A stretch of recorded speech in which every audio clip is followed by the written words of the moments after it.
করতে হবে, নিলামগুলো চালু করতে হবে, সিগন্যালগুলো অবিলম্বে সারাই করতে হবে, এলাকা পানীয় জলের সরবরাহ করতে হবে, পানীয় জল নিরাপদ সরবরাহ করতে হবে। আজকে আমাদের বিক্ষোভটা এটা নতুন কিছু নয়। গত মাসের 11 তারিখ আমরা ভারতের কমিউনিস্ট পার্টি মার্ক্সবাদী তেলিয়ামুড়া মহকুমা কমিটির উদ্যোগে প্রতিনিধি দল তেলিয়ামুড়া পূর্ত দপ্তরের এক্সিকিউটিভ ইঞ্জিনিয়ার মহোদয়ের কাছে আমরা স্মারকলিপি প্রদান করি। সেখানে বিস্তৃতভাবে পুরো এলাকাসহ সার্বিক তেলিয়ামুড়ার মহকুমা এলাকার রাস্তাঘাটগুলোর মেরামতের কথা আমরা বলি। উনি আমাদেরকে আশ্বস্ত করেছিলেন যে পুজোর আগেই মহকুমা এলাকার রাস্তাঘাটগুলো মেরামত করা হবে। কিন্তু দীর্ঘ প্রায় 1 মাস অতিক্রান্ত হওয়ার পরেও আমরা লক্ষ্য করলাম তেলিয়ামুড়া যেখানে আমরা দাঁড়িয়ে আজকে অম্পিচমনিতে বিক্ষোভ সভা সংগঠিত করছি, এখান থেকে তেলিয়ামুড়া মহকুমা হাসপাতাল পর্যন্ত রাস্তার খুব বাজে অবস্থায় রয়েছে। প্রতিদিন এখানে দুর্ঘটনার পতিত হচ্ছে মানুষ।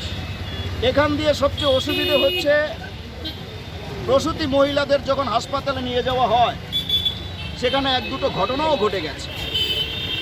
এই যে প্রতি বর্তমান রাজ্য সরকারের কোনো দৃষ্টি নেই, মুখে তারা উন্নয়নের কথা বলছেন, ট্রিপল ইঞ্জিন এর কথা বলছেন, কিন্তু ট্রিপল ইঞ্জিনের ধাক্কায় গোটা রাজ্যের মানুষের সঙ্গে আমাদের তেলিয়ামুড়ার মানুষও নিষ্পেষিত।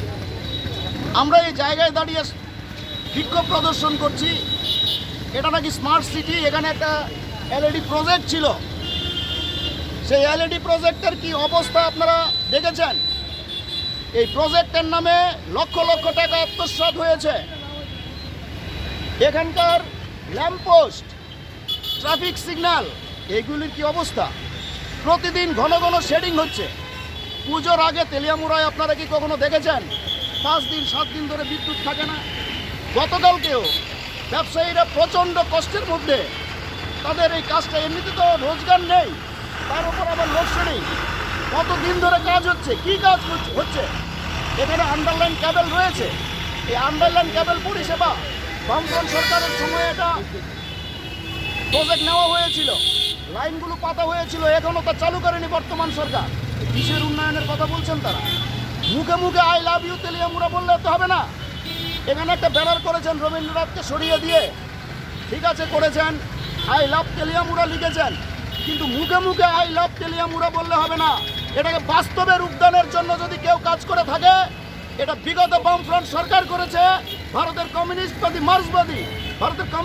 মার্ক্সবাদী এই পার্টি এটার জন্য সচেষ্ট ছিল, এটা আপনারা দেখেছেন। এরকম মেকি দরদি সেজে তেলিয়ামুড়ার উন্নয়ন হয় না। তেলিয়ামুড়ার উন্নয়ন করতে হলে, প্রকৃত আই লাভ তেলিয়ামুড়া বলতে হলে তেলিয়ামুড়াকে মনের দিক থেকে ভালোবাসতে হবে। এই কাজটাই বলার জন্য আমরা এখানে সভা সংগঠিত করছি। এখানে আমাদের শেষ নয়। আমরা আজকে জানান দিতে চাইছি যে আগামী দিনে এই সমস্যাগুলোর সমাধান না হলে দ্রুত দুর্বার আন্দোলন আমরা তেলিয়ামুড়ার মধ্যে গড়ে তুলব এবং জনস্বার্থে এই আন্দোলন চলবেই। জনস্বার্থে ভারতের কমিউনিস্ট পার্টি মার্ক্সবাদী কাজ করছে, লড়াই করছে। এই লড়াই এর ধারা অব্যাহত থাকবে।